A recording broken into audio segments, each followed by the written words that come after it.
Hello friends, how are you? Hope so you will be fine and enjoying your life.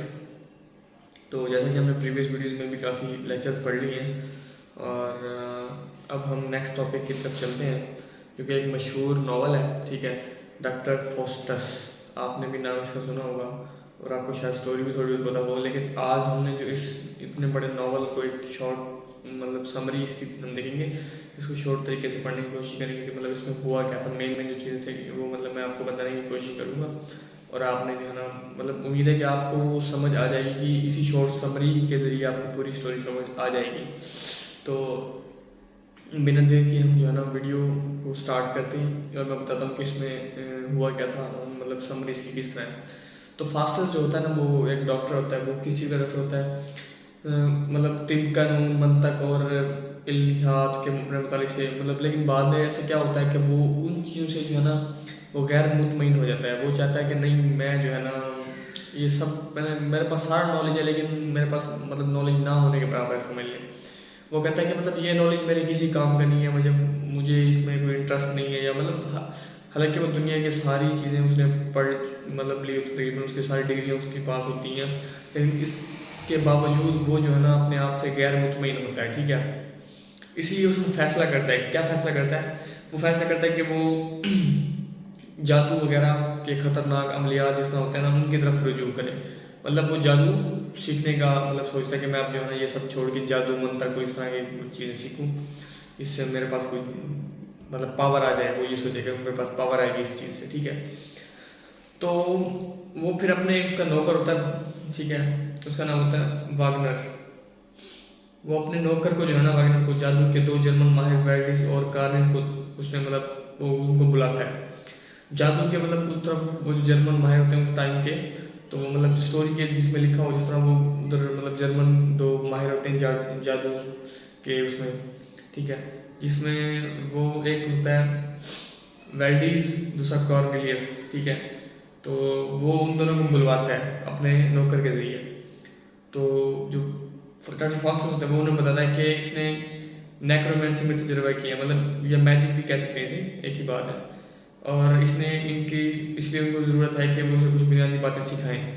वो चाहता है कि मैं इन लोगों से जादू सीखूं, इसलिए वो उन्हें बुलवाता है अपने पास। ठीक है, जब वो अपने मुताले में अकेला होता है, वो फिर अपना मुताला कर रहा होता है, कुछ पढ़ रहा होता है, तो फास्टस जो है वो जादू उतराने के साथ तजर्बा करना शुरू कर देता है। कोई जादू उतारना होगा तो वो पढ़ना शुरू कर देता है। और अचानक मेफिस्टोफिलियस एक बदसूरत शैतान की शक्ल में ज़ाहिर होता है। अब हमें बताया गया इसमें कि जब वो इस तरह उतराना होता है, वो पढ़ रहा होता है, उसके बाद एक शैतान टाइप मेफिस्टोफिलियस जो है ना, उसका नाम होता है, वो ज़ाहिर हो जाता है, वहाँ पे आ जाता है। ठीक है, फास्टस फिर जो है ना इसे एक फ्रियर की शक्ल में दोबारा नमूदार होने के लिए कहा। फास्टस उसे कहता है कि तुम जो है ना दूसरी शक्ल में अब आओ। ठीक है, फास्टस ने दरियाफ्त किया कि ये इसकी जादूगरी नहीं है जो मेफिस्टोफेलिस को जन्म देती है, बल्कि इसके बजाय जब कोई तसलियत पर लानत भेजता है तो शैतान खुद ब खुद ज़ाहिर होता है। तो ये उसके माइंड में ख्याल आता है कि ऐसा करने से नहीं, ऐसा करने से जादू आता है, और ये मैं क्या कर रहा हूँ। तो इस तरह के फास्टस मेफिस्टोफेलिस को उस सौदे के साथ जहन्नुम में वापस भेजता है कि अगर फास्टस को 24 साल के ताकत दी जाए तो अपने रूह को लूसीफर को भेज देगा।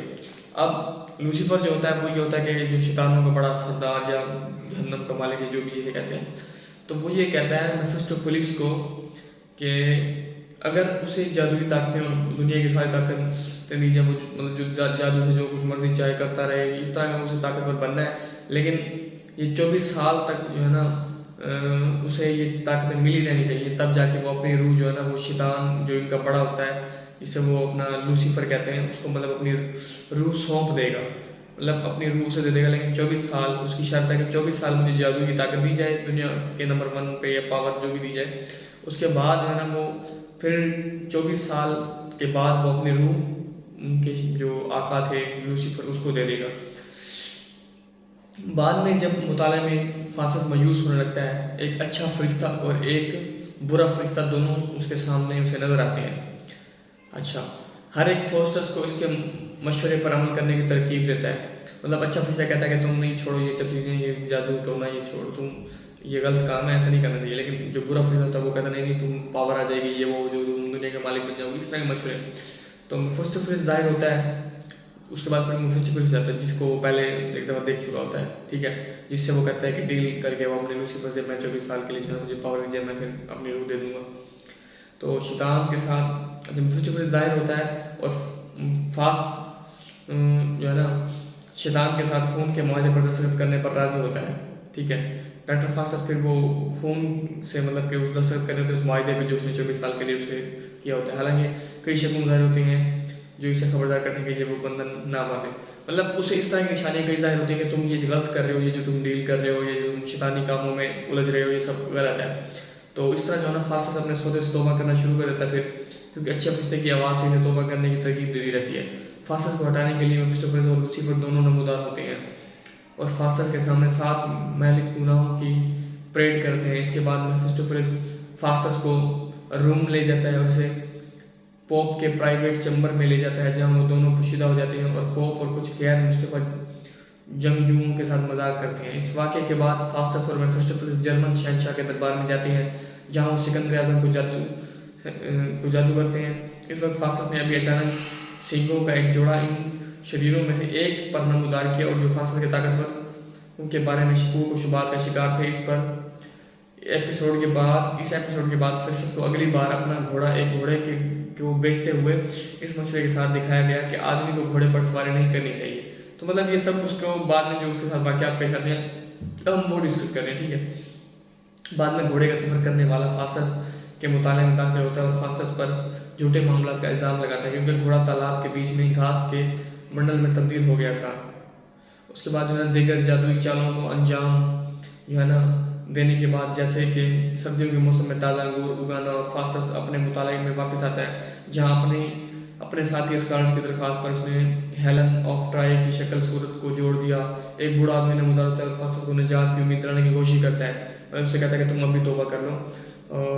लेकिन फास्टस जो है ना ऐसा नहीं करता, वो जानता है कि अब बुराई से बाज आने और माफ़ी मांगने में बहुत देर हो चुकी है, ठीक है। जब स्कॉलर्स चले जाते हैं और घड़ी के 11 बजते हैं, घड़ी के 11 बजते ही फास्टस को एहसास होता है कि उसे 1 घंटे के अंदर अपनी जान मतलब कि छुड़वानी होगी, ठीक है। और फिर जो है ना इसके बाद मैं आपको बताता हूँ कि क्या होता है।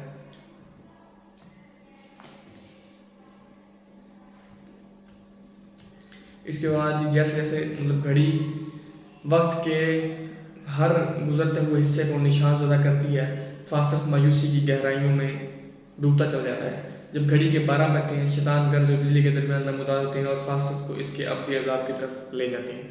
मतलब उसका टाइम 24 साल ख़त्म हो जाता है और फिर उसको उसके रूह लूसीफर के हवाले कर दी जाती है और इस तरह मतलब ये नॉवल ख़त्म कर दिया जाता है। मतलब वो बुराई का अंजाम जो उसे था, वो शैतानी कामों का अंजाम उसे मिल गया। तो उम्मीद है कि आपको ये वीडियो समझ आई होगी, और भी इसी तरह हम दूसरी मतलब नॉवल्स और के समरीज वगैरह डिस्कस करते रहेंगे ताकि आपको इजली समझ आ जाए।